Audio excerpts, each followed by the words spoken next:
Hi friends, welcome back to our channel. இப்போ பாபினில் எப்படி நூல் சுற்றுறது அப்படின்னு தான் பார்க்க போகிறோம். நார்மலாக நம்ம மிஷின்லேயே வச்சு நம்ம சுற்ற தெரியும் எல்லாருக்கும். இதே வீலில் வச்சு எப்படி பாபினுக்கு நூல் சுற்றுறது அப்படின்னு தான் பார்க்க போகிறோம்.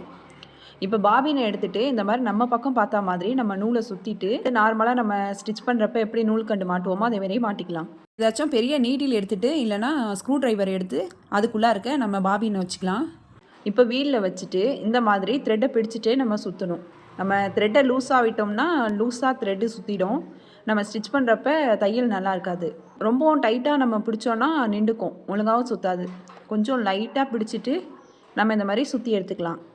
நூல்லேருந்து கையை எடுக்காமல் நம்ம நூலை பிடிச்சிட்டே நம்ம சுற்றி எடுத்துக்கலாம். இப்போ பாருங்கள் எப்படி இருக்குன்னு, நல்லா டைட்டாக நூல் சுற்றி இருக்குது. இப்போ இதை எப்படி கேஸில் மாட்டுறதுன்னு பார்க்கலாம். இந்த மாதிரி கேஸ் எடுத்துக்கலாம்.